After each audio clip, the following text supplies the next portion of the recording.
तो बाबू आज के सेशन में हम सब पढ़ने वाले हैं 12th क्लास के इंग्लिश और चैप्टर 3 है ए पिंच ऑफ सन। मतलब एक चुटकी चीनी, यानी एक चुटकी। आप लोग गांव समाज में बहुत सारे आज के न्यू जनरेशन के भी बच्चों को देखते होंगे। बहुत सारे बच्चे का कहना है कि तंबाकू के सेवन करने से बुद्धि बढ़ती है, और वो पता नहीं क्या सोचकर वो हमेशा हाथों में लेते और रगड़ते रहते हैं, और दांतों में बस दांतों और होठों के बीच फंसाते हैं और मज़े से टाइम गंवाते हैं। ठीक है, तो आज जो है ये एक प्रकार के अवांछनीय विचारधारा कह सकते हैं, क्योंकि ये जो नशा है इंसान को नाचता है, और विद्यार्थी जीवन में गलत लोगों के संगत आ जाने से उसकी भी नाश हो जाती है। और नाश होने के बाद उन्हें समझ में तब आता है जब आधी कैरियर खत्म हो जाती है, जब उनके दोस्त साथी कुछ अगले लेवल तक पहुंच जाते हैं और कुछ लोग नहीं पहुंच पाते हैं, तब उन्हें समझ में आता है यह कितना बड़ी नाशक है। ठीक है, तो चलिए आप अपने आदत को अच्छा बनाएं और अपने जीवन को सुंदर बनाएं। ठीक है, हम लोग आते हैं ए पिंच ऑफ संत के इंट्रोडक्शन की, यानी कि परिचय। ठीक है, परिचय है। सबसे पहले हम लोग परिचय को जानेंगे। परिचय, ठीक है ना। इंट्रोडक्शन के हर कोई दूसरे को इंट्रोड्यूस करता है। I am introduce to you, मैं आपको परिचय कराता हूँ। किससे? तो ए पिंच ऑफ संत के राइटर, लेखक, ठीक है, उनका नाम है मनोहर मलगोनकर। ठीक है, ए पिंच ऑफ संत का इंट्रोड्यूस करा रहा हूं मैं आपको। ठीक है, उनका नाम क्या होगा? Manohar Malgonkar. Is famous for his short story. इनका जो प्रसिद्ध है वो लघु कथा के लिए प्रसिद्ध है। ठीक है, मनोहर मलगोनकर उनके शॉर्ट स्टोरी, उनके लघु कथा के लिए प्रसिद्ध, मतलब वो जो प्रसिद्ध है लघु कथा के लिए प्रसिद्ध है।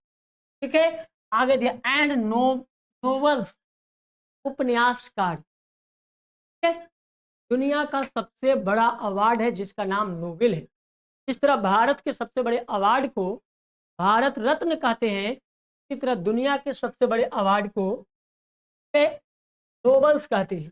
और नोबल सबसे पहले 1913 में मिला था किनको? किनको बाबू? रविंद्रनाथ टैगोर को। किसके लिए मिला था? गीतांजलि के लिए। किसके लिए? गीतांजलि। ठीक है, जो कि गीतों का संग्रह था। क्या संग्रह? गीतों का संग्रह किए थे, उसी पे उन्हें 1913 में दुनिया का सबसे बड़ा अवार्ड, और वो एशिया में सबसे फर्स्ट व्यक्ति थे।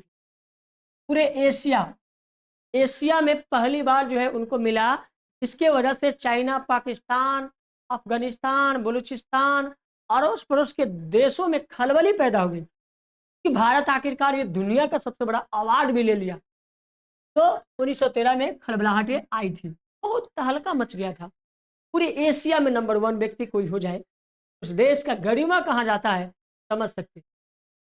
और इसके बाद एक 13 का उल्टा 31, तो 13 में 13 जो है उसका उल्टा करेंगे तो 31 बन जाता है। और उस टाइम जो है हमारे देश के महान बेटी मदर टेरेसा, ठीक है, उसके अलावा जो है कृष्ण सेन थे, ठीक है, उनको भी ये अवार्ड मिला, और ये अवार्ड जो है पूरी दुनिया में तहलका मच गई। चलिए हम बात करते हैं, आखिरकार मनोहर मलगोनकर को भी मिला। ठीक है, और ये जो है उनके स्टोरी के लिए बहुत ही लाभदायक सिद्ध हुआ, ठीक है, लाभप्रद हुआ। तो समझ गए फेमस क्या है? शॉर्ट स्टोरी है, नोबल के लिए है। हिज क्रिएटेशन, हिज क्रिएटेशन मतलब उनकी उत्पत्ति। क्रिएट करना मतलब पैदा करना, उत्पन्न करना। ठीक है, नई चीजों को बनाना। जब आप नई चीजों को एक्सपेरिमेंट करते हैं तो आप क्रिएट करते हैं। ठीक है, किसी भी नई चीजों का इनोवेशन करते हैं, रिसर्च करते हैं, तो आप नई चीजों को क्रिएट करते हैं, नई विचारधारा को सोचते हैं। ठीक है? अब हम लोग जो है पढ़ रहे हैं तो उसमें नई विचार आ रही है। ठीक है? तो वो नई creations are full of wit and adventure. Adventure जो है के लिए उन्होंने एक साहसिक व्यक्ति थे, उनके दिल में इतनी साहस, इतनी प्रामाणिकता थी और साहस थी, तो जिस चीज के बारे में रिसर्च करते पूरी प्रमाण के साथ ठोक बजा कर बोलते थे। जिस तरह आप जाते हैं किसी मार्केट में किसी वस्तु को खरीदने, तो पहले ठोक बजाकर चेक करते, ठीक है? आप चाहे आम ही खरीदने जाते हैं, पाकल आता है फिर भी दबा दबा के चेक करते, बेल को तो खरीदते भी नहीं है, पाका है कि कांचा है ले लेते हैं। तो इस दुनिया में दबता वही है जो कमजोर है, जो कमजोर है उसको हर लोग पीट कर दबा कर चेक करते हैं, और मजबूत है स्ट्रोंग है उससे दूर भाग, उसे ठोक पीट के बजा करके चेक करने की आवश्यकता नहीं होता है। उसी तरह आप साहसिक बनिए और स्ट्रोंग बनिए बेल की तरह, कि आपको कोई ठोक पीट करके आम की तरह दबा दबा के चेक ना करे। पक्का आम देखिए सब लोग दबाते हैं, बेल को कोई दबाते नहीं है, भले वो अंदर से सड़ा हो कच्चा हो, कोई मतलब नहीं है, पूछता तक नहीं लोग की तो दबा के चेक करें, लेकिन आम पका हो फिर भी दबाता है। इसी तरह आप दबे रहेंगे, कमजोर रहेंगे, शोषित रहेंगे, पीड़ित रहेंगे, अनएजुकेटेड रहेंगे, मूर्ख रहेंगे, आपको लोग तबाह करेंगे। आप एक बार जो है ना जोर शोर से लगिए और अपने स्टडी को स्ट्रॉन्ग कर जाइए, फिर कोई आपको दबा नहीं पाएगा, ठीक है? तो वही है वीट और एडवेंचर के साथ जो है ना साहसिक, साहस के साथ जो है ना गवाह के साथ किसी काम को क्रिएट करते थे, ठीक है? आगे है ही हैज मोर, वह अधिक, ठीक है, देन 25 पब्लिकेशन इन 25, उन्होंने 25 से ज्यादा, he has more than 25 publication, मतलब वह 25 से ज्यादा प्रकाशित, अधिक प्रकाशित कर चुके थे, ठीक है? कितने प्रकाशित किए बुक, ठीक है? स्टोरी जो भी है, पोयम हो, स्टोरी हो, लघु कथा हो, शॉर्ट स्टोरी हो, ठीक है, नॉवलिस्ट हो, नोवेल वाला चीज हो, लिटरेचर हो, साहित्य हो, सबको जो है ना 25 से अधिक प्रकाशित की, ठीक है? टू हिज क्रेडिट, श्रेय जाता है, 25 को पब्लिकेशन, श्रेय मतलब अधिकार जाता है, ठीक है? प्रेजेंट स्टोरी, आप अभी जो हम सब पढ़ रहे हैं ये प्रेजेंट स्टोरी है, ए पिंच ऑफ सन। कौन सा स्टोरी बाबू पढ़ रहे हैं हम लोग? ए पिंच ऑफ सन, एक चुटकी है नहीं मसल के, ठीक है? ऐसा मत करिएगा आप लोग। Is the based on the theme of opportunist, opportunist, ठीक है? इस कहानी के आधार पर, बेस मतलब आधार पर, ठीक है, ऑन थीम ऑफ अपॉर्चुनिटी, कहानी के आधार पर उन्हें अच्छा से अच्छा अपॉर्चुनिटी मिला, मौका मिला, ठीक है? अनेक कामों को करने के लिए, ठीक है? अनेक चीजों को लिखने के लिए उनको मौका मिला इन इंडियन सोसाइटी, इसमें भारतीय सभ्यता, ठीक है? भारतीय सोसाइटी मतलब सभ्यता, एक प्रकार के वो सिविलाइजेशन है, ठीक है? सोसाइटी मतलब समाज, सामाजिक, तो समाज और सामाजिक सिविलाइजेशन से बना है, ठीक है? किससे बना है? सिविलाइजेशन से बना है। हूँ फुलफिल, और वो जो लिखते थे ना वो फुलफिल करके, अधूरा फिल नहीं करते थे, fulfil here desire by hook और बाय द क्रुक, मतलब पूरी स्ट्रॉन्ग होकर के हुक एंड क्रुक करते थे। पहले बढ़िया से सोचना, उसको पहले विजुअलाइज करना, रियलाइज करना, फिर एक्सप्लेन करना, फिर डिसाइड लेना, फिर उसको बिलीफ सिस्टम को स्ट्रॉन्ग करना, पीठ के साथ, गवाह के साथ, साक्ष्य के साथ, प्रमाण के साथ, तब जाकर के वो दुनिया के सामने रिप्रेजेंट करते, उपस्थित करते, ठीक है? तो पहले दुनिया में जाने से पहले मन में विजुअलाइज होता है, फिर उसको पेपर पे ऑर्गेनाइज करते हैं, ठीक है, रिटन करते हैं, फिर उस चीज पे एक्सप्लेन करने के लिए टारगेट और गोल बनाते हैं, और फिर उसे अचीव करने के लिए जान लगा करके क्या करती है, तब जाकर के वो फुलफिल हो पाता है। द टाइटल ऑफ क्रोनिकल, एक टाइटल था क्रोनिकल, मीनिंग ए स्मॉल क्वांटिटी, और उस टाइटल में क्या था कि एक छोटा सा क्वांटिटी दिया गया था, मात्रा, ठीक है, छोटा सा, मीनिंग मतलब होता है अर्थ के साथ जो है एक छोटे से क्वांटिटी था, मात्राएं था ऑफ डस्ट तंबाकू, और वो मात्रा किसका, तंबाकू के डस्ट, सूक्ष्म मात्रा में, ठीक है, छोटा सा तंबाकू के डस्ट जो है आपके लाइफ को करस्ट कर देगा और किडनी, फेफड़ा, लीवर सबको चौक कर सकता है। लेकिन आते समय लोग इसका ध्यान नहीं रखते। आज बिहार में क्या है, शराबबंदी है, बैन है, क्यों? कि शराब ने देश की महिला को तो खराब ही कर रहा था, साथ साथ उसके बीबी, बच्चे, परिवार के सभी लोगों को तबाह कर रहा था। एक शराबी को देखे होंगे शायद, तो जब पी करके आता है तो किसका कुछ नहीं, परिवार में कौन है नहीं है, बच्चे बीमार रो रहे हैं, सो रहे हैं, मर रहे हैं, कोई मतलब नहीं है। शराबी का एक ही बात खराबी होता है कि उसने जो जिद करता है उसको पूरा करो, नहीं तो मार धार, जरूरत पड़े तो किसी का जान आए चाहे जाए, तो मतलब नहीं है, लेकिन उसको शराब चाहिए। तो शराब के लिए बहुत सारे महिलाओं के साथ शोषण होती थी, बच्चे मर भी जाते थे, महिलाओं को भी मारकाट होती थी। लेकिन अब जो है बिहार में ये एक लिमिटेड दायरा बन चुका है। आज भी लोग पी रहे हैं, लेकिन एक सामान्य लोग पर उठ करके पी रहे हैं, जनरल लाइफ से अब जो है एक पॉपुलैरिटी वाली लाइफ जी रहे हैं, हायरार्की वाली लाइफ जी रहे हैं, ठीक है, लग्जरी लाइफ को जी रहे हैं। और जो हायरार्की में है, जो हाई लेवल पे है, वो कंट्रोल होकर के पी रहे हैं। ऐसा नहीं कि पहले क्या था, सामान्य लोग पी करके कम रुपया में आता था, एक दूसरे को पियाते थे और बर्बाद करते थे, तो कुछ बर्बादी की जंजीरें कम हो चुकी है, ठीक है। इसको थोड़ा सा हम और लॉजिक भाषा में समझ ले, थोड़ा सा हिंदी पढ़ ले, क्योंकि बहुत सारे बच्चे वेट कर रहे होंगे कि हम लोग को हिंदी मिल जाए, बड़ा सुपर होगा। चलिए सुपर डुपर तो थोड़ा सा पढ़ के समझ लेते हैं। मनोहर मलगोनकर अपने संक्षिप्त, संक्षिप्त मतलब लघु, छोटा, ठीक है, संक्षिप्त का मतलब बाबू लघु, छोटा, कहानियां और उपन्यासों, वही नोवेल, तो नोवेल बोलते हैं, क्या बोलते हैं बाबू, नोवेल, इसको बोलते हैं शॉर्ट, कहानी को बोलते हैं स्टोरी, ठीक है, वो तो नाम है, समझ ही जाएंगे। फेमस, प्रसिद्ध को फेमस, ये तमाम वर्ड आपके पास डायरी में जरूर होना चाहिए। जब आप एक एक वर्डों को जान जाए तो आप हिंदी आसानी से बना लेंगे। और ये चैप्टर केवल विजुअलाइजेशन का है, आप जितने मन में चित्र बनाएंगे उतना ही आप सेटिस्फाइड हो जाएंगे, ठीक है।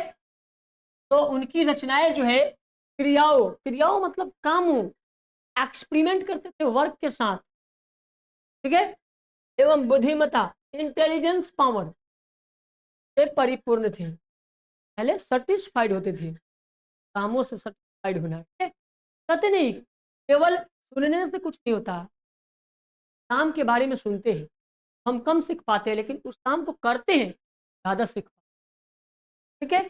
तो काम को करना मतलब परिपक्वता को लाना, ठीक है, पूरी अनुभव होना। अपने प्रसिद्ध हस्तकला से उन्होंने 25 से अधिक रचनाएं की, रचना कितना हुआ बाबू, 25 गो। मौजूदा स्टोरी यानी कि प्रेजेंट स्टोरी, ठीक है, मौजूदा मतलब अभी जो मौजूद है, यहाँ पे जो सुन रहे हैं हम लोग, देख रहे हैं, ठीक है।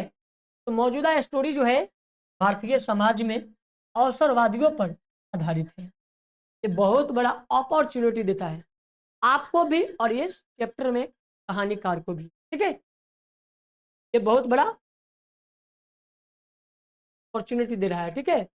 आगे कह रहे हैं लेखक, अपनी अभिलाषाओं की पूर्ति इस किसी तरह से ही कर ही लेते हैं। कहानी का शीर्षक व्यंग्यात्मक है, कमेंटमेंट वाला है, क्या है, कमेंटमेंट, मेंट मेंट, व्यंग्यात्मक स्टोरी है, ठीक है। अर्थ है रत्ती भर, रत्ती भर मतलब एकदम चुटकी भर, रत्ती भर मतलब चुटकी भर, एक चुटकी सुरती, सुरती तंबाकू या गर्दी, वही तंबाकू को, एक चुटकी खैनी को ही बोलते हैं सुरती, गर्दी, तंबाकू, ठीक है। तो एक चुटकी खैनी लोगों को खाते हुए देखे हैं, हाथों पे मसल मसल के, ये स्टोरी वही है, ठीक है। तो चलिए आप लोग भी इसको सीखिए। आगे दे रहा है ब्रीफ आई, ये ब्रीफ ब्रीफ स्केच,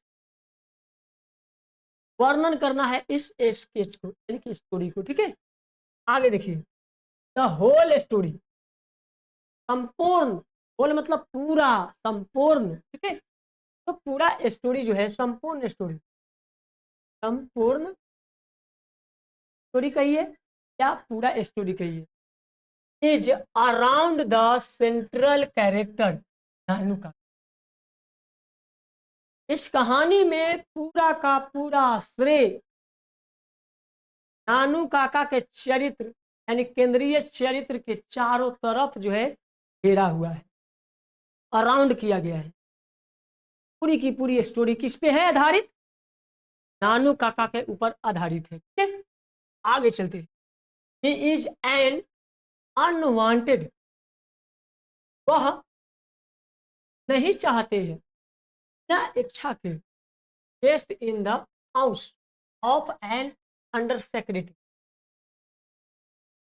बिना इच्छा के, ठीक है, बिना सिक्योरिटी के। ठीक है, वो घर में मेहमान है, घर के मेहमान बन जाते हैं बिना, उनके पास कोई डिसिप्लिनता वाला नाम की चीज नहीं। ठीक है, इस वजह से वो घर के मेहमान बन जाते हैं। ही डज नॉट लाइक, वह पसंद नहीं है, वो पसंद नहीं करते हैं किसको? Is is irritable but he cannot show any sentiment because Nanu Kaka is the brother of his, अपने माँ के भाई, ठीक है, अपने मम्मी के, ठीक है, भाई, क्या लगेंगे उसको? मम्मी के भाई, मम्मी के भाई मामा, मामा लगेंगे। मामा इज नानू काका बिकॉज, नानू काका जो है अपने मामा के यहाँ जाते हैं, मामा के यहाँ, बहन के यहाँ उनके, हाँ, यानी कि बहन के यहाँ जाते हैं, तो वहाँ जो उनकी सिचुएटेड है वो शो नहीं करना चाहिए था, वो कुछ कुछ एक्स्ट्रा बातों को शो करते हैं।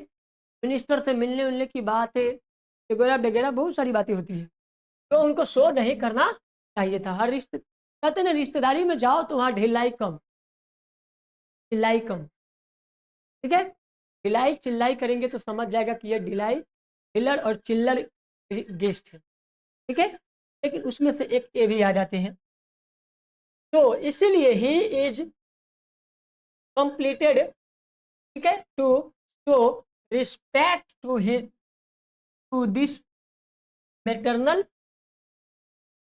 उनके मामा जो है, क्या उनके मामा के रिस्पेक्ट शो करता है, मामा के रिस्पेक्ट शो करता है। ठीक है, तो कोई रिस्पेक्ट कर रहा हो तो वहां पे उसके माथे पे मत चढ़ना चाहिए। आपको कोई रिस्पेक्ट कर रहा है तो आप रिस्पेक्टेबल बने। अगर आप रिस्पेक्ट को गलत तरीका से एक्सप्लेन करोगे तो रिस्पेक्ट खो जाओगे। ठीक है, आगे है, Nanu Kaka has come to Delhi to meet the welfare minister Ratiram. तो देखिए, नानू काका जो है वेलफेयर मिनिस्टर मतलब कल्याण मंत्री रतिराम से मिलने दिल्ली से आ चुके थे। कहां से आए थे? दिल्ली से आ चुके थे। ठीक है, but the under secretary know the real difficulty, लेकिन जो सिक्योरिटी गार्ड था, सिक्योरिटी गार्ड यानी उसको बोलते हैं, क्या बोलेंगे उसको, गार्ड को? रक्षक। ठीक है, क्या बोलते हैं? रक्षक। रक्षक नहीं जानता है, अब वो सच्चे डिफिकल्टी को नहीं पकड़ पाया, आखिर इनमें है अंतर क्या, कौन है नहीं है। जब तक सिक्योरिटी गार्ड अच्छा तरीका से नहीं जानेगा तो आपको गेट के अंदर नहीं करने देगा, चाहे आप उसका रिश्तेदार हो, चाहे कोई भी हो। He is trained to regards, regards ministers higher than gods, वह जो है भगवान से भी ऊंचा पद मानते थे मंत्री को। भगवान से मिलना पॉसिबल है मंत्री से मिलना अनपॉसिबल, उससे भी ऊंचा स्थान दिया जाता था, रिगार्ड्स ट्रेनेड, और इसमें वो ट्रेनेड थे, वो अपने आप को, ठीक है, भगवान से भी ज्यादा महत्व मानते थे। कौन कौन मानते थे? नानू काका मानते थे, ठीक है। अंडरस्टैंडिंग, अंडरस्टैंडिंग मतलब जिम्मेवारी, क्या होता है? जिम्मेवारी। Understanding the difficulty in the meeting, और जिम्मेवारी के साथ ये मीटिंग जो है बहुत डिफिकल्ट हुआ। डिफिकल्ट मतलब कठिन, हार्ड, बहुत ज्यादा हार्ड था। In the meeting the minister Nanu Kaka hatches a plot, मतलब जब वहां मंत्री साहब से मिले तो वह बहुत सारा हेजिटेशन आई उनको, ठीक है, अ प्लॉट शो, बहुत सारे दिक्कतें आई, इसलिए then that he may not wait for the month, इसलिए वे महीनों के लिए इंतजार नहीं किए। महीनों दिन तक रहना था, लेकिन जब बात विचारधारा नहीं मैच करता है तो वहां कोई टिकता नहीं है। आपको विचारधारा मैच ना करे तो आप टिकेंगे भी नहीं, ठीक है। आपका रिश्तेदार आए और मुंह ठुठी घर में कर ले, उसको रिस्पेक्ट देंगे और बैठा कर चाय पिलाएंगे, खाना खिलाएंगे, तुरंत उठा देंगे कुर्सी से। भाई रिश्तेदार है, रिश्तेदार की तरह रिस्पेक्टेबल रहिए, ज़्यादा औकात से बाहर जाइएगा तो घर से बाहर जाइए, किसी से उठ करके जाइए, बात से कि आप पैजामा से भी बाहर रहिएगा तो मुझे मतलब नहीं है, ठीक है। लेकिन वहां जब आ गए हैं तो आप पैजामा में रहना पड़ेगा, ठीक है। मामा करने आए हैं तो उसके हिसाब से रहिए, ठीक है। तो मिनिस्टर यहाँ मिलने गए थे तो वहां पर जो है ना मामा और भांजे का रिश्ता होता है, ठीक है। तो मामा और पैजामा दोनों जो है ना सेम रिलेशन में आता है। अगर बाहर जाएंगे तो उन्हें वहां टिकने की आवश्यकता नहीं था, ठीक है। आगे बढ़ते हैं, आगे क्या कह रहे हैं, चलिए आगे वही है। द हाइएस्ट, हाइएस्ट मतलब ऊंचाई, हाइएस्ट ऑफ हिज अपॉर्चुनिज्म, उनको हाइएस्ट मतलब उच्चतम ऊंचाई वाले क्या मिला? अपॉर्चुनिटीवाद, मौकावादी, अवसरवादी, ठीक है। तो अपॉर्चुनिटी जो मतलब होता है अवसरवादी, ठीक है, उनके अवसरवादियों की ऊंचाई मिली, ठीक है। कंट्रेंटेड अ प्लॉट एज सच, मतलब वहां जो है उन्हें अवसर मिला बड़े बड़े अच्छे अच्छे कंटेंट को साझा करने के लिए, ठीक है। कंटेंट को क्या करेंगे? वो साझा कर पाएंगे, ठीक है। साझा करने के साथ क्या मिला? मैरिज नेगोशिएशन, ठीक है, negotiation between the minister Ratiram daughter with the son of the ambassador हजरत बरकत अली, हजरत बरकत अली के बेटा था, रतिराम की बेटी, दोनों के बीच जो है नेगोशिएशन करने का मौका मिला, मतलब शादी विवाह की बातचीत करने का। और नानू काका बातचीत में पक्का ड्रामेबाज थे, तो ऐसे अपॉर्चुनिटी को तो मिस ही नहीं करना चाहेंगे, क्योंकि बेहतर अवसर मिला आप दोनों तरफ अब बतियाने के लिए, बातों की जलेबी छानने के लिए बड़ी ही अपॉर्चुनिटी मिल गई। ये वो अवसर को खोना नहीं चाहते थे, क्योंकि हजरत बरकत अली और उसके साथ जो है ना मिल चुका था opportunity, could not be realise, और इस बात का रियलाइज हजरत बरकत अली महसूस भी नहीं कर पाए, ठीक है, थोड़ा भी महसूस तो रियलाइज ही नहीं हुआ। More over, more over he Nanu Kaka come to know the minister proposal for the prince of Kinnaur, Kinnaur राजकुमार के साथ जो है वो प्रपोजल मिनिस्टर के पास लेकर के पहुंच गया, क्योंकि उसे जानते थे, किसको? उसके प्रपोजल को जानते थे कि ये शादी विवाह की प्रपोजल है, दोनों मंत्री मिनिस्टर को आपस में मिला करके, ठीक है, दोनों के रिश्ता पक्का कर देना है। आगे दिस वाज एन एक्सीलेंट, और इसमें जो है एक्सीलेंट मतलब बहुत ही उत्कृष्ट, chance for his to expand it through his tricks, और ये अपॉर्चुनिटी मिला, और इस अपॉर्चुनिटी में बहुत ही शानदार ट्रिक लगाए, दिमाग लगाए और उसको एक्सपेंडेड किया। एक्सपेंड मतलब समय को खर्च किया और एक्सीलेंस चांस मिला। कहते नहीं क्रिकेट में जब खेलते हैं और जब लग जाती है बाउंड्री पार, बोलते हैं एक्सीलेंस, बहुत शानदार हुआ। उसी तरह ये बतियाने में इतने एक्सपर्ट थे और रिश्ते के बीच में जोड़ने में इतने एक्सपर्ट थे कि उन्होंने एक्सीलेंट लाया। ठीक है, ही गोट सेवरल चांस, उन्हें जो है अब एक सेवरल चांस मिला, मतलब एक और जो है ना अपॉर्चुनिटी उन्हें मिल रहा है टू शो हिमसेल्फ।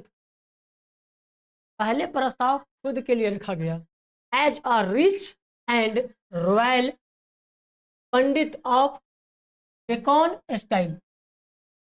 अब अगला अपॉर्चुनिटी मिला, नानू काका जो है पूरा सज के सवर कर एकदम बहुत शानदार परफॉर्म करते हैं, और वो भी इस तरह उनकी जो रॉयल पंडित की तरह बिहेवियर दिखने लगा, एकदम पंडित और मिनिस्टर की तरह। खूब अच्छा धोती वोती पहन लिए, सिल्की कलर के टोपी लगाए, एकदम रेड ब्लू वाला, ठीक है, पगड़ी वगड़ी रख करके पगड़ी बांधे, टाई वाई लगा करके, मतलब पूरी स्टाइल में फुल फिल करके स्टाइल में जो है वो चल पड़ते हैं। Dressing and the identifying himself as an stronger in the palace of Ninaur. जब निनौर के राजकुमार प्रिंस से मिलने जाना था, राजकुमार से मिलने, वो पूरा स्ट्रगल करके, ठीक है, पता नहीं किसी स्ट्रेंजर से मिलना हो, अपरिचित लोगों से, स्ट्रेंजर फ्रेंड जानते, अपरिचित दोस्त, तो अपरिचित मित्र से मिलना हो, अपरिचित लोगों से मिलना हो, अलग ही रुतबा सज करके नानू काका चलते हैं एकदम गजब रॉयल स्टाइल में। ठीक है, तो उनके तो निनौर के जैसे ही स्थान पे जाते हैं, ठीक है, stronger himself the identified dressing, एकदम उनकी ड्रेस जो है ना पहले ही जवाब देता है कि एकदम पंडितों वाला, एकदम मंत्रियों वाला गुण, तो वो अपने आप को इम्प्रूव करते हैं। ठीक है, पहचान देते हैं, आइडेंटिफाई करते हैं। आइडेंटिफाई यानी पहचान दिलाना, ड्रेसिंग मतलब वही ड्रेस का management. He successfully manipulated the whole situation of the marriage proposal.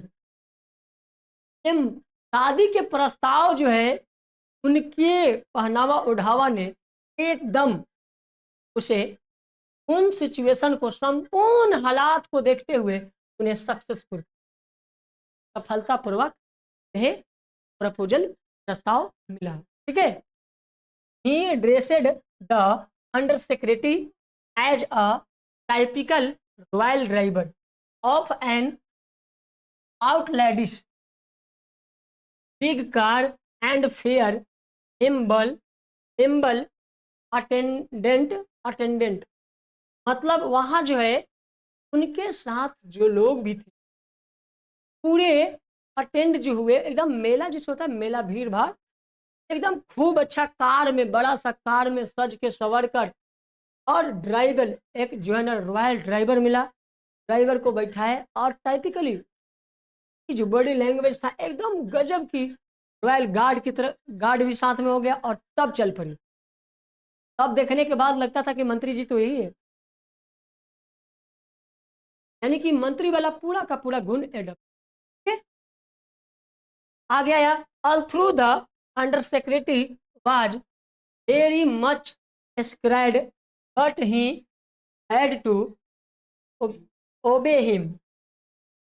जब उनके मंत्रियों के साथ जो है वहां पहुंचे, स्क्रोड किए, तो बहुत अच्छा लगा, वेरी मच, ठीक है, बहुत अच्छा। नानू काका was the very successful in meeting. Meeting में बैठे तो एकदम लीडर की तरह दिखने में खूबसूरत, और वो मीटिंग जो है सफल हुआ। ठीक है, meeting with the minister with in 2 day, और मंत्री के साथ 2 दिन तक वार्तालाप हुआ, बातचीत, कम्युनिकेशन, ठीक है, और वो उसमें सफलता प्राप्त की।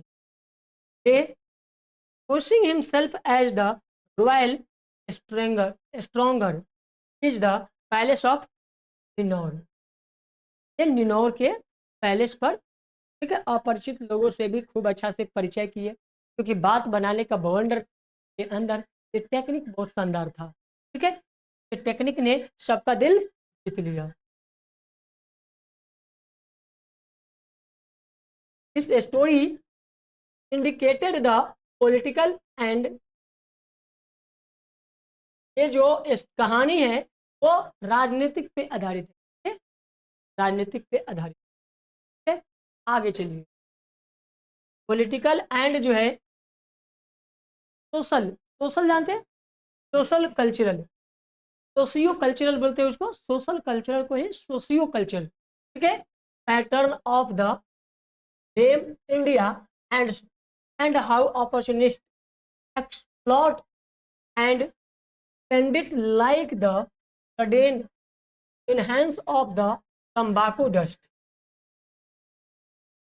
और जितना देर भी ये सब कार्यक्रम हुआ उसमें सबसे ज्यादा पेंडिट जो है तंबाकू पे किए थे, ठीक है, इन्हेंसमेंट जो मिलता है पूरी कहानी में वो तंबाकू को लेकर के इर्द गिर्द में ही कहानी घूमती, ठीक है, ये है। अब हम इसको थोड़ा सा एक्सप्लेन कर लेते हैं हिंदी लैंग्वेज में, ठीक है। चलिए बाबू ध्यान से एकदम देखिएगा। सबसे पहले तो समझ गए स्क्रैच वेरीफाई, वेरीफाई स्क्रैच का मतलब हुआ सार संक्षेप, सारांश तो बोलते हैं, सार संक्षेप का मतलब सारांश का छोटा सा लघु कहानी। पूरी कहानी मुख्य चरित्र नानू काका के इर्द गिर्द है। इसके इर्द गिर्द नानू काका के मतलब उसी के बारे में पूरी कहानी है, ठीक है। वे एक सह सचिव, कैसा सचिव, सह सचिव यानी मंत्री के अधीनस्थ पदाधिकारी, मंत्री के अंडर में रहने वाले एक अधिकारी बन गए थे, ठीक है। वे सह सचिव के घर बिना बुलाए मेहमान हैं। एक बात है तो बिना बुलाए मेहमान बन जाते हैं, ठीक है? वे उनके आने को पसंद नहीं करते, तो बिल्कुल उनको बुलाना नहीं चाहते थे, फिर भी ये जबरदस्ती चले गए थे। किंतु वे किसी तरह के विरोध की अभिव्यक्ति भी नहीं कर सकती। तो किसी तरह के विरोध भी कर, एक मंत्री का काम है किसी का विरोध करना, कभी नहीं, कतई नहीं, ठीक है। अब बिना बुलावल मेहमान आइए गेलन, बैठा लिया, ठीक है।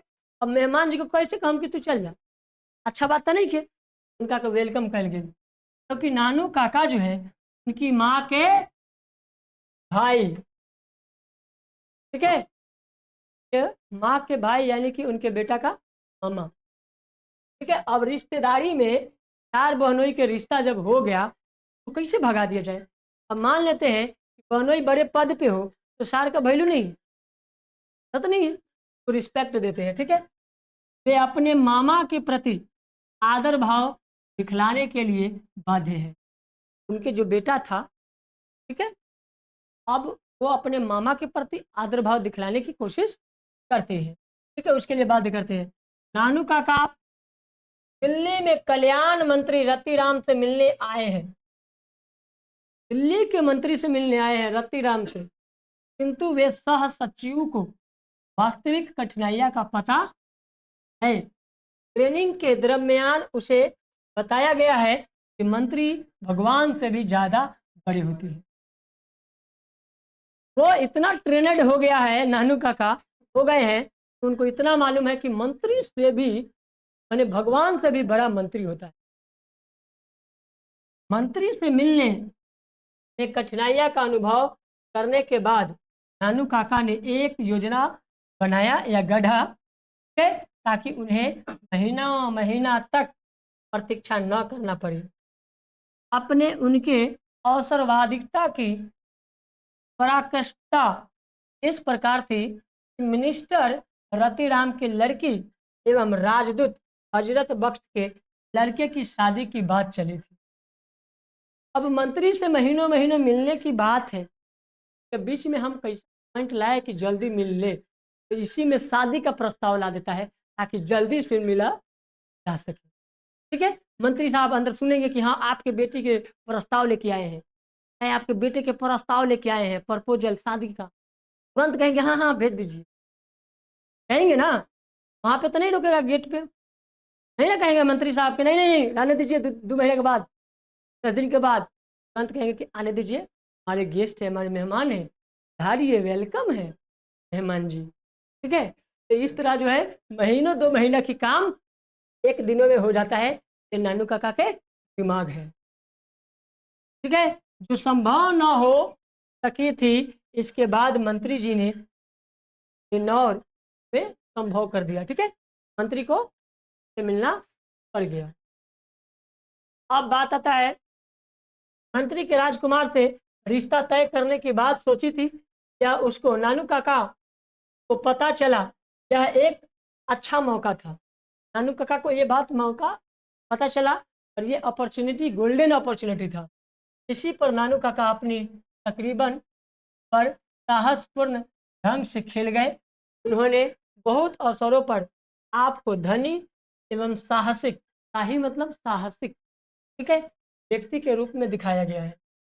किन्नौर के राज पंडित एवं ज्योतिषी के रूप में उन्होंने अपने आप को दिखाते हुए शादी के प्रस्ताव का तथा पूरी परिस्थिति का फायदा उठाया। उन्होंने उसे बतियाने के लिए उस रूप में एकदम ज्योतिषी की तरह बन करके, ठीक है, चल पड़े थे। पंडित की तरफ, ज्योतिषी की तरफ बन करके गए थे ताकि लोग सपोर्ट कर पाए। सह सचिव को एक बड़ी सी असाधारण कार के शाही ड्राइवर एवं विनमन आदेश पाल के रूप में पोशाक पहनाया गया। मतलब वो एकदम ड्रेस मेंटेन करके एक 2 गार्ड के साथ, ड्राइवर के साथ चल पड़े। जबकि कि सह सचिव बहुत डर गया था। वहां जब गए तो वहां के सचिव डर गया था कि कोई बड़ा मंत्री प्रपोजल लेके आया है। ठीक है, किंतु उन्हें अनुपालन करना पड़ा। ठीक है, नानू काका अपने आप को किन्नौर के शाही महल के ज्योतिषी के रूप में बताते हुए मंत्री जी से 2 दिन के अंदर बिल पाने में सफल हुए। इतना अच्छा बन के गए थे कि उन्हें मंत्री जी को 2 दिन के अंदर ना पड़ गया था। ठीक है, यह कहानी तत्कालीन भारत के राजनीतिक और सामाजिक सांस्कृतिक परिप्रेक्ष्य को बताता है तथा कैसे अचानक तो के साथ सांस खींच लेने की तरह अवसरवादी लोग अपना काम कर लेते हैं। देखिए, अवसर तलाशने वाले लोग कहते नहीं है वो धरती क्या आकाश क्या, ठीक है, पृथ्वी लोक में छिपे सामग्री को जब बाहर निकाला जा सकता है तो ये मंत्री बड़ा चीज नहीं है, दिमाग लगाए तो आसानी से मिला जा सकता है। बस आपके पास वो आइडिया नॉलेज होनी चाहिए, आप आसानी से मिल सकते हैं। ठीक है, तो ये रहा आपको इस कहानी का मुख्य चीजें। अब है क्वेश्चन आंसर इसका। हम लोग क्वेश्चन आंसर की ओर थोड़ी सी वेरीफाई कर लेते हैं। मोस्ट इम्पॉर्टेंट जो सवाल है इसी सवाल को पढ़ेंगे। ठीक है बाबू, सबसे पहला सवाल है जो आपको स्क्रीन पे दिख गया होगा बाबू। सवाल है, to guest visit your house. आपके घर कभी मेहमान विजिट किए आए हैं? फ्रिक्वेंटली मतलब जल्दीबाजी में कभी कभी ना मेहमान आ जाते हैं। How did you response to them, तब आप उस टाइम उनका कैसा रिस्पॉन्स, ये बताता है। यस, सबके घर में आते हैं मेहमान अचानक, यस है, राइट है, राइट। चलिए, guest often visit our house. जब भी आपके घर मेहमान विजिट करते हैं तो हम क्या करते हैं? We respond them very gently. जब भी हमारे घर मेहमान आते हैं हम पूरा एक ईमानदार होकर रिस्पेक्ट करते हैं। ठीक है, most most of them come from our village और डिस्टेंट रिलेशनशिप। ठीक है, वो जो है हम तुरंत उस खान का, उस संबंधी का हम क्या करते हैं, गांव में अगर आने वाले होते हैं, जानकारी होता है कुछ दूरी पे हैं तो उनको रिसीव करने के लिए चले जाते हैं। जैसे ट्रेन से उतर रहे हैं, मान लेते हैं कि अगर माहौल में आना है और स्टेशन यहाँ से 2 किलोमीटर है, या मोतीपुर में उतरे हुए हैं और यहाँ से 5 किलोमीटर है, आप यहाँ से रिसीव करने तुरंत जाते हैं। एक कॉल आ जाए कि हाँ बाबू, बबुआ के मामा आ रहे हैं, तो बबुआ पूरा जो है ना तैयार होकर पहुंच जाता है मामा को रिसीव कर। ठीक है, प्रिय दिल से भाव से निभाने लगते हैं रिश्ता को। ठीक है, उसी तरह जो है ना they come for any official work और मेडिकल प्रॉब्लम। टाइम हम कोई बहाना नहीं करते हैं कि मुझे शारीरिक समस्या है। ठीक है, अस्पताल में है, चाहे हम ऑफिस में काम कर रहे हैं, हम एनी वर्क छोड़कर पहले रिसीव करने जाते हैं। ठीक है, तो we help them very often. ठीक है, इसलिए हम लोग को क्या करते हैं, मदद करते हैं, तुरंत रिसीव करते हैं। ठीक है, ऐसी होनी चाहिए। हर मामा को, हर भांजे रिस्पेक्ट करते हैं, और हर रिश्ते में कोई ना कोई अपना जरूर होता है समझने वाला अस्तित्व और रिस्पेक्ट। ठीक है, ये तो सब लोग समझ गए होंगे। चलिए दूसरा क्वेश्चन क्या कर रहा है, डू यू लाइक, क्या आप पसंद करते हैं ऑल देम इक्वली, क्या आप सबको एक तरीका से पसंद करते हैं। How often do you entertain your guest, और क्या आप सबसे इंटरटेन हो जाते हैं, सब गेस्ट आपके मजेदार होते हैं, मजाक और मस्ती कर लेते हैं। जितना मस्ती आप कार बहनोई में कर पाते हैं, काले साहब से कर पाते हैं, या बहनोई से कर पाते हैं, उतना जो है आप इंटरटेन मामा से नहीं कर पाते, और मामा से भी कर लेते हैं इंटरटेन। ठीक है, इंटरटेनमेंट हम नाना से नहीं कर पाते हैं। ठीक है, तो सभी रिश्ते के साथ अलग अलग इंटरटेनमेंट होती है, सभी रिश्ता में अलग अलग रिस्पेक्टेशन होती है। ठीक है, लेकिन रिस्पेक्ट जो है डेडली, डेडली मतलब लालची, लालची लोग जो है एक अलग तरह से रिस्पेक्ट करते हैं, लेने की पाने की ललसा में रहते हैं। ठीक है, तो पाने की ललसा और लिप्सा में वो ठीक ढंग से नहीं कर पाते हैं। ठीक है, आगे है जनरली, सामान्य तौर पे हम, ना ही हम लालची लोगों की बात करेंगे और ना ही हम ज़्यादा सम्मान देने वाले की, सबको एक लेवल में होनी चाहिए, जनरली बातों को जानना चाहिए। वी लाइक ऑलमोस्ट, जनरली सामान्य तौर पे कहा जाए तो हम सब क्या है, जनरली ऑलमोस्ट लाइक करते हैं, पसंद करते हैं, चाहे रिश्ता कैसा भी हो, चाहे रिश्ते में विकलांगता क्यों ना हो, कोई विकलांग भी हो तो उसका चाहे रिस्पेक्ट देते हैं, कभी भी रिश्ता में कोई कमी नहीं होनी चाहिए। ठीक है, ऑलमोस्ट ऑल द गेस्ट, हम सब सभी गेस्ट को सम्मान देते हैं। Who come to you, come to us.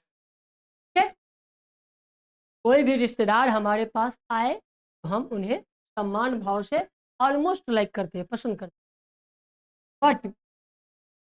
But some time we miss to entertain them, लेकिन कुछ समय हम सब उनसे एंटरटेनमेंट हो जाते हैं, और कुछ समय रिश्तेदारियों में कुछ रिश्ते हम एंटरटेनमेंट कर पाते हैं, उनके साथ बैठना, उनके साथ उठना, उनके साथ खाना, उनके साथ मस्ती मजाक करना, और कुछ रिश्ते के साथ नहीं। अब नाना आते हैं तो नाना अपने जोरिया को खोजते हैं, और उनके साथी मिल जाए तो खूब एंटरटेनमेंट होते हैं। ठीक है, और मामा के बेटे यानी कि भाई हो गए, उन लोग आ गए तो हम लोग को एक बराबरी रिश्ता मिलते हैं, तो वहाँ पे हम लोग खूब एंटरटेनमेंट कर पाते हैं। तो एक एज लिमिट के अनुसार भी एंटरटेनमेंट होता है।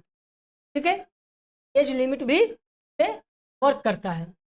वाइल, जबकि, वाइल यानी जबकि, वी आर वेरी बिजी, जबकि हम लोग बहुत बिजी भी होते हैं, कभी कभी हम लोग क्या होते हैं, बहुत बिजी होते हैं इन अदर वर्क, कोई कोई काम में हम लोग वगैरह वगैरह काम में busy, we feel very hard to spare time for, उस टाइम जो है कोई भी रिश्तेदार हो, कोई भी रिश्ता हो, उनका थोड़ा सा अलग भाव आते हैं। ठीक है, वो एंटरटेनमेंट नहीं कर पाते हैं, तो वो चाहते हैं कि तुम चले जाए तो बड़ा मजा होगा।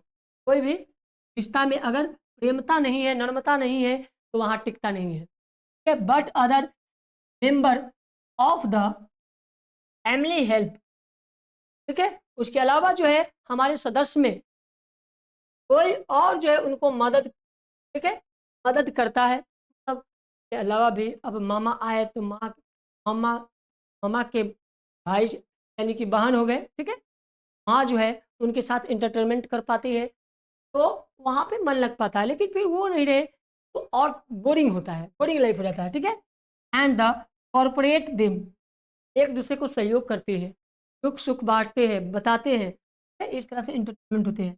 दे एंटरटेन द बेस्ट हैप्पीली, और इंटरटेनमेंट करने से हम एक दूसरे की खुशियाँ को शेयर कर पाते हैं, हम लोग हैप्पीली रह पाते हैं, ठीक है। हैप्पी के लिए चाहिए, जीवन में क्या चाहिए, हैप्पी चाहिए। और कोई भी अपने रिश्तेदार के यहाँ जाते हैं तो वहाँ पे अपने अंदर कुछ इमोशन भाव होती है, जिसको हम शेयर करते हैं तो हमें अंदर ही अंदर खूब खुशी होती है, ठीक है। इस तरह से हम इंटरटेनमेंट कर पाते हैं और सभी रिश्तों में अलग अलग इंटर, ठीक है। तो आई होप कि आप लोगों को ये समझ में आ गया होगा।